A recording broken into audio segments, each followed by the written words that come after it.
ఈ అద్భుతాలు చూసిన తర్వాత చెయ్యండి భయ్యా. అదే టీవీలో చాలా బాగుంది సార్, చాలా కంఫర్టబుల్గా కట్టారు ఆయనకైతే.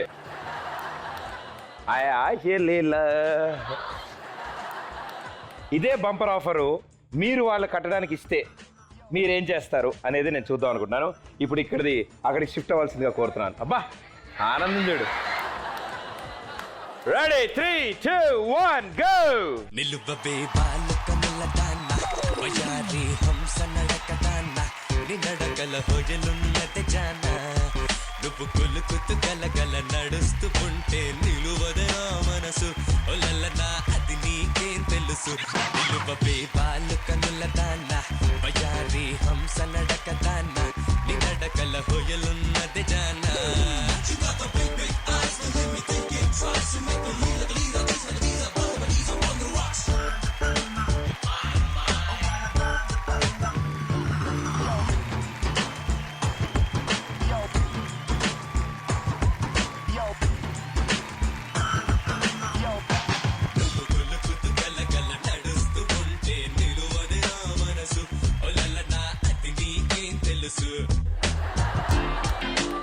Well done, super, thank you. So ఇప్పుడు మీ నలుగురు చేతుల మీదుగా సావిత్రి గారికి 35,000 రూపీస్ అందబోతున్నాయి. లక్ష్మీదేవి తలుపు తట్టింది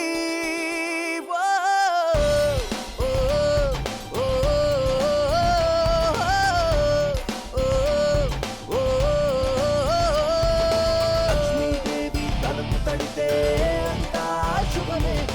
లక్ష్మీదేవి తలుపు తడితే అంతా శుభమే. సో ఇప్పటి వరకు ఆవిడకి ఎన్ని కష్టాలు అనుభవించినా ఇప్పటి నుంచి మంచి రోజులు మొదలవ్వాలి, కొన్ని కష్టాలైనా తీరాలి అని మీరందరూ భావించారు. అండ్ అలాగే ఈరోజు లక్ష్మీదేవి తలుపు తట్టింది కార్యక్రమం ద్వారా మీ అందరి సపోర్ట్తో ఆవిడకి 65,000 రూపాయలు అందాయి.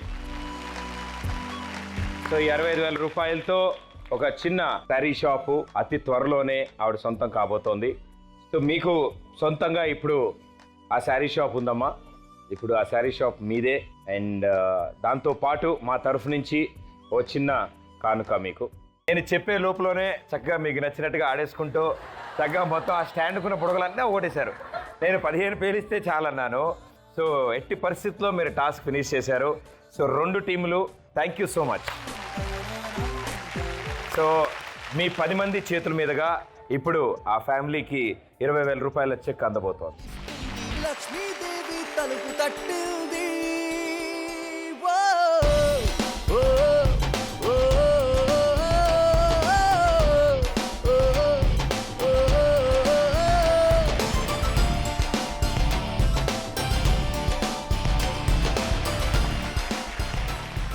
రెండు టీములు వచ్చారు. అండ్ మీరు ఇంకో ఫ్యామిలీలో జరుగుతున్న ఆ సమస్యని అర్థం చేసుకుని ముందుకొచ్చి మీ వంతు ప్రయత్నం చేశారు. అండ్ ఎంతో సరదాగా ఆడారు. సో దాంతో వాళ్ళకి 20 రూపాయలు అందాయి. సో వాళ్ళ సొంతిల్లు వాళ్ళ చేతిలోకి అతి త్వరలో రాబోతోంది ఇంకా. అండ్ ఈ శుభ సందర్భంలో సెలబ్రేషన్స్ కదా, అవునా? సో మనం ఆ సెలబ్రేషన్స్లోకి వెళ్ళే ముందు ఎవరన్నా మాట్లాడతారమ్మా? లక్ష్మీదేవి తలుపు తట్టింది కార్యక్రమము ఒక సామెత చెప్తాను దాని గురించి. చీకటిలో నడుస్తున్న ప్రజలకు రాత్రిలో వెలుగునిచ్చే చంద్రుడు పున్నమి వెన్నెల మీరు. ఎండలో నడిచి వస్తున్న రైతు లాంటి వాళ్లకు నీడనిచ్చే పెద్ద చెట్టు మీరు. ప్లస్ వానలో వస్తున్న వారికి గొడుగు లాంటి మంచి జీవితాన్ని ఇస్తున్నారు చాలా కుటుంబాలకు. ఇట్లానే అందరినీ ఆదుకోవాలని, వాళ్ళ జీవితాల్లోకి మంచి వెలుగులు నింపాలని కోరుకుంటున్నాను. అంతేకాకుండా 10th క్లాస్ చదువుతున్నాడు ఆ బాబు. ఎంతోమంది తల్లిదండ్రులు లక్షలు ఖర్చు పెట్టి పెద్ద పెద్ద కాలేజీల్లో చదివిస్తున్నారు ఈ రోజుల్లో. కానీ ఈ బాబు వ్యవసాయం తల్లిదండ్రులకు సహాయం చేస్తూ కొన్ని రోజులు కూలి పనులకు వెళ్తూ ఒక్కో రోజు తింటున్నారు, ఒక్కో రోజు తినట్లేదు. అట్లాంటి స్థితిలో కూడా మళ్ళీ చదువు కంటిన్యూ చేస్తున్నాడంటే ఎంతో మంది యూత్కి ఆదర్శంగా ఉన్నాడు ఈ బాబు. థ్యాంక్స్ అమ్మా, చాలా చాలా థ్యాంక్స్. 10 మంది తరఫున మీరు ఒక్కళ్ళే చాలా మంచి విషయాలు చెప్పారు. మీరు కూడా మాట్లాడతారు. ఇక్కడ వచ్చిన ప్రేక్షకులందరికీ నా ఉదయపూర్వక నమస్కారాలు. లక్ష్మీదేవి తలుపు తట్టింది ప్రోగ్రాముకు ధన్యవాదములు. శశి చదువులో వెనుక పడకుండా తండ్రి లేడు అనే బాధ లేకుండా నువ్వు చదువుకొని పైకి రావాలి నాన్న. ఎందుకంటే తండ్రి లేడు అని నువ్వు డిసప్పాయింట్ కావద్దు. నీకు నీ చెల్లి ఉంది, మీ మమ్మీ ఉంది కాబట్టి నువ్వు బాగా చదువుకొని పెద్దవాడివై వాళ్ళని చల్లగా చూడాలి. నువ్వు కూడా చదువుకోవాలి. నువ్వు ఎక్కడికి చెడు అలవాట్లకు అటు ఇటు దూరంగా ఉండు బాబు. ఎందుకంటే ఇవాళ రేపు చాలా ఫీజులు కట్టినా కూడా చదవట్లేదు పిల్లలు. కానీ నువ్వు మాత్రం మంచిగా చదువుకొని పైకి రావాలని నేను ఆ దేవుణ్ణి మనస్ఫూర్తిగా కోరుకుంటున్నాను. శశి, నువ్వేమో బాధపడకు. తండ్రి లేని లోటేంటో నాకు తెలుసు. చిన్నప్పటి నుంచి నాకు తండ్రి లేడు. నువ్వే వాళ్ళకు తల్లి తండ్రి అయ్యి నువ్వు చెల్లెకి పెళ్ళి చేయాలి. మంచిగా చదువుకొని మంచిగా వాళ్ళకి ఆదర్శంగా ఉండాలి. ఇంతే నేను చెప్పగలిసింది. మంచిగా ఉండు. Thank you. సో వీళ్ళందరి ఉద్దేశం, వీళ్ళందరూ చెప్పగలిగింది కూడా ఒకటే. సో అన్నీ ఉండాలి లైఫ్లో, అన్నీ ఎంజాయ్ చేస్తూ ఉండాలి, అన్ని పనులు చేస్తూ ఉంటూ కూడా ఒక రెస్పాన్సిబిలిటీ కూడా ఉండాలి మన ఫ్యామిలీ అంటే అని వాళ్ళు చెప్పదలిచారు. సో చాలా మంచి విషయాలు చెప్పారు కాబట్టి సెలబ్రేషన్స్ కూడా ఆ రేంజ్లోనే ఉండాలి. Right, music.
మీరున్న పరిస్థితులు ఏంటో మీరు చెప్తున్నారు, అర్థమవుతోంది. ఇప్పుడు ఆయన ఉన్నప్పుడు ఇద్దరు కలిసి కూలి పని చేసేవాళ్ళ? అప్పుడు కూడా మీరు పని చేసేవాళ్ళ? ఇద్దరం కలిసిపోయేది సార్, పనికి పోయేది.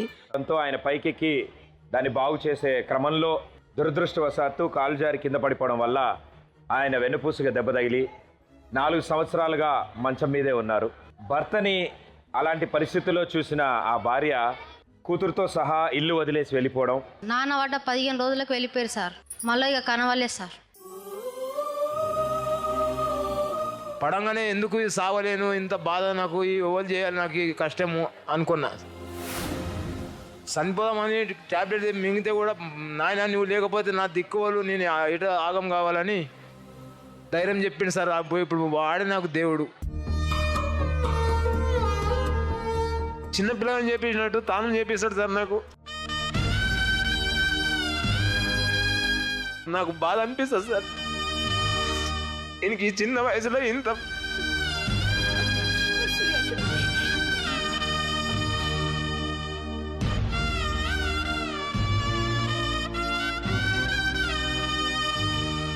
బాగా చదివి ఏం అవ్వాలని కోరిక నీకు? డాక్టర్ అవుతుంది సార్. నీకు డాక్టర్ ఎందుకు ఇష్టం?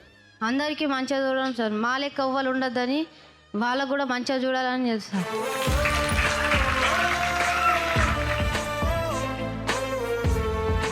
చివరి ప్రయత్నం చేద్దాం ఆ కిరాణా కొట్టు కోసం.